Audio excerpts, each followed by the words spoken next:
Hello friends, मी भावना भुतल स्वागत करते तुमचं माझ्या चॅनेलमध्ये, ज्याचं नाव आहे लव्ह नॉवेल स्टुडिओ.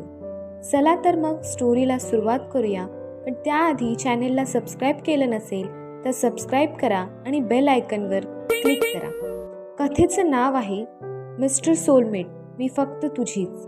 लेखिका भावना भुतल, व्हिडिओ एडिटर सोनाली जाधव, स्वर शिखा भुतल. मिस्टर सोलमेट भाग 58. जवळपास अर्ध्या तासात देवांशपासून कायदेशीररित्या मुक्त होऊन अविरा फॅमिली कोर्टाबाहेर पडली. समीर बाहेरच तिची वाट बघत होता, पण त्याच्यासोबत आणखीन 2 व्यक्ती उभ्या होत्या. सम्या! समीरला आवाज देत खुश होतच अविरा समीर जवळ आली. हे तुला भेटायला आलेत, समीर अविराला म्हणाला. आता पुढे. अविराला पाठमोऱ्या होऊन 2 व्यक्ती उभ्या होत्या, त्यामुळे त्या व्यक्तींचा चेहरा अविराला दिसत नव्हता. मला कोण भेटायला आलंय? अविराने स्वतःलाच प्रश्न केला आणि ती समीरच्या दिशेने जाऊ लागली. यांचं असं म्हणणं आहे की ते तुला ओळखतात. तू यांना ओळखते का बे? अविराजवळ येतच समीरने तिला विचारले. डॉक्टर विकल्प? पहिल्याच नजरेत अविराने त्यांना ओळखलं. आमची ओळख आहे म्हणायची. ओठांवर हलकेच हसू आणत डॉक्टर विकल्प म्हणाले. तुम्हाला कसं विसरू शकते मी? तिने सुद्धा डॉक्टर विकल्पला हसतच उत्तर दिलं. जसं मिस्टर सोलमेटला विसरलीस, अगदी तसंच मला सुद्धा विसरू शकतेस तू. डॉक्टर विकल्प थोड्या रागीट स्वरातच म्हणाला. तसं अविराच्या ओठांवरील हसू नाहीसं झालं. छोटंसं तोंड करत ती मान खाली घालून उभी राहिली.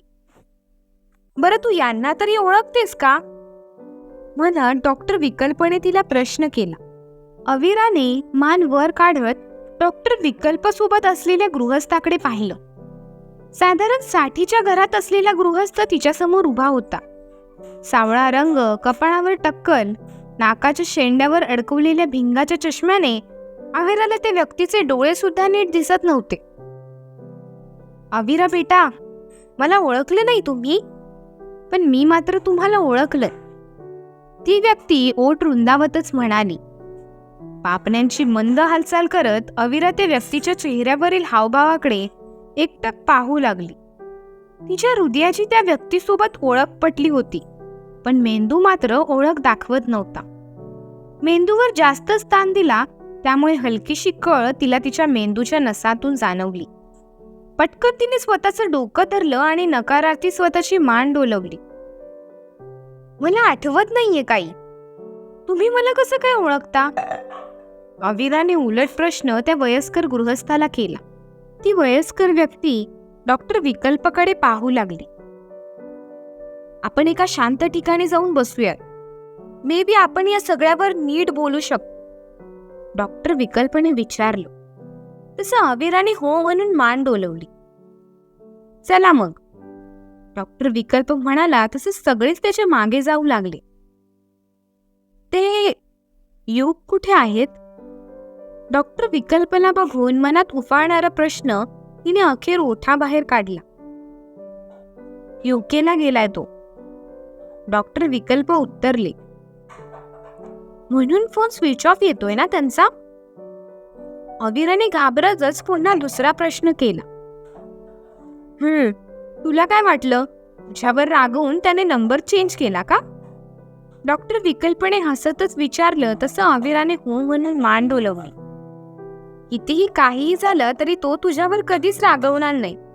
खूप प्रेम करतो तो तुझ्यावर, ते सुद्धा वयाच्या 17व्या वर्षापासून. तुझ्यासाठी संपूर्ण जगाचा राग करेल तो, डॉक्टर विकल्पने हसतच म्हटलं. डॉक्टर विकल्पाकडून असं काही ऐकून अविराच्या हृदयाने जणू नाचायला सुरुवात केली. डॉक्टर विकल्पने युगबद्दल बोलत जावं आणि आपण त्याचं बोलणं फक्त ऐकत राहावं, असं अविराचं झालं होतं. डॉक्टर विकल्प सगळ्यांना घेऊन एका हॉटेलमध्ये शिरला. सगळ्यांसाठी चहा नाश्ता त्याने ऑर्डर केला.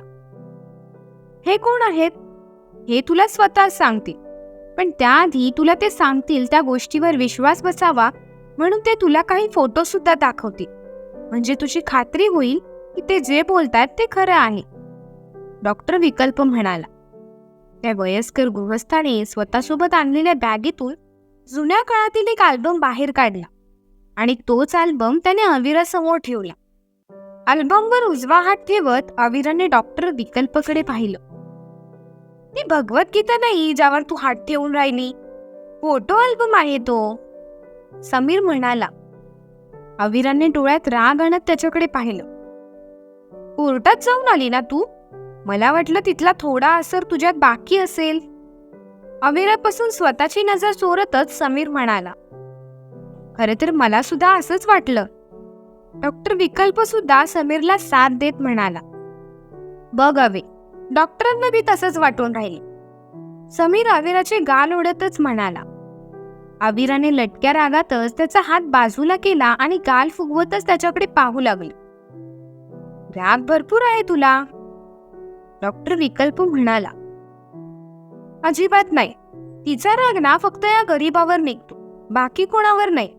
बाकी कोणी काही बोललं ना मग सम्या सम्या करत माझ्याजवळ येते रडायला. आणि जरा कुठे मी मस्ती केली की हे असं असतं.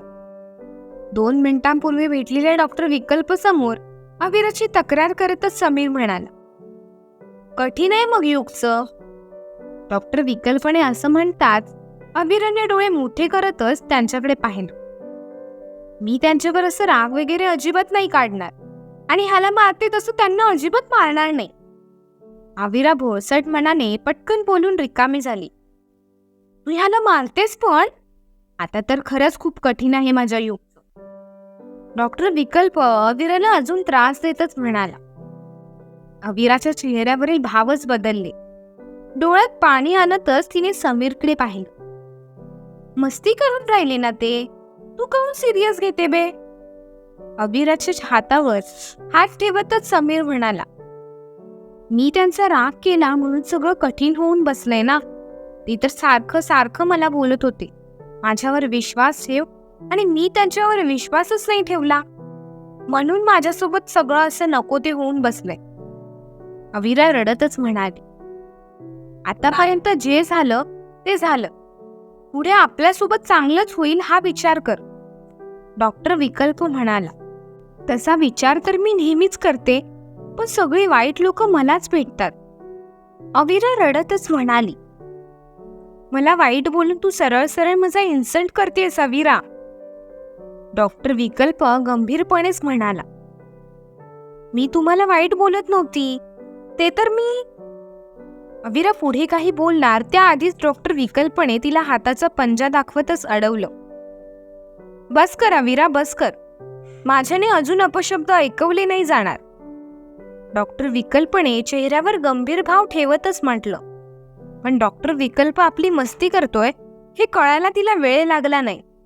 तिच्या चेहऱ्यावरील रडू हळूहळू गायब होऊ लागलं. ओठांची थरथर झाली आणि गालावरची कळी खुलली. नशीब माझं, हे तुम्ही मस्तीमध्ये बोलून राहिले हे तरी तिला कळलं. समीरने डॉक्टर विकल्पला हायफाय देतच म्हटलं. मला सगळं कळतंय, पण जे कळायला पाहिजे तेच नेमकं नाही कळत. सगळेच फसवतात मला. मला मिस्टर सोलमेटना भेटायचंय, अविरा म्हणाली. जेव्हा तो तुला भेटायला आलेला तेव्हा त्याच्याकडे तू साधं बघितलं सुद्धा नाहीस, आणि आता तुला त्यालाच भेटायचंय, डॉक्टर विकल्पने असं म्हणताच अविराने निरगसतेने स्वतःचे कान धरले. चूक झाली माझी. ज्या व्यक्तीने माझी खूप आधीच साथ सोडलेली, मी त्यांच्या विचारात थोडी वाहून गेली. आतापर्यंत मला होणाऱ्या प्रत्येक त्रासाचं खापर मी मिस्टर सोलमेटवर फोडलं. थोडासा राग पण आलेला मला त्यांचा, पण मी बोलल्यावर त्यांनी लगेचच असं निघून जायला नको होतं, अविरा म्हणाली. तुझी प्रत्येक गोष्ट तो ऐकतो, तुझा कोणताच शब्द तो पडू देत नाही, आणि ह्या पुढे सुद्धा पडू देणार नाही. सिगारेट सोड म्हणून किती वर्ष मी त्याच्या मागे लागलेलो की तू विचारूच नकोस. त्याच्या सकाळची सुरुवातच सिगारेटचा कश ओढून व्हायची. दिवसभरात सिगारेटचा बॉक्स तो रिकामा करायचा. इतकं क्रेज त्याला सिगारेटचं लागलं होतं. 2 दिवसापूर्वी सहज बोलता बोलता मला बोलला, अविराला वचन दिलं सिगरेट नाही ओढणार म्हणून. मला तर त्याच्या बोलण्यावर विश्वासच बसत नव्हता. पण रात्री जेव्हा तो झोपला ना, तेव्हा त्याचे खिसे तपासले मी. खरंच त्याच्याजवळ लायटर आणि सिगरेटचं पॅकेट नव्हतं. त्याने आता खरंच सिगरेट ओढणं बंद केलंय. म्हणजे आता तूच विचार कर की तो इतकं प्रेम करतो तुझ्यावर. डॉक्टर विकल्प म्हणाले. अविरा त्याचं ऐकून मान खाली घालून बसलेली. तिचं लक्ष तिच्या हाताखाली असणाऱ्या फोटो अल्बमवर गेलं. तिने तो अल्बम उघडला. अविरासोबत समीर सुद्धा त्या फोटोत डोकावून पाहू लागला. काय असेल त्या अल्बम मध्ये कळेलच पुढील भागात. बॅक टू बॅक भाग आज सुद्धा येणार आहे. पुढील भाग वाचण्यासाठी रेडी आहात ना? आणि कमेंटसाठी कंजूशी अजिबात नको. त्यामुळे भेटूयात पुढील भागात. धन्यवाद.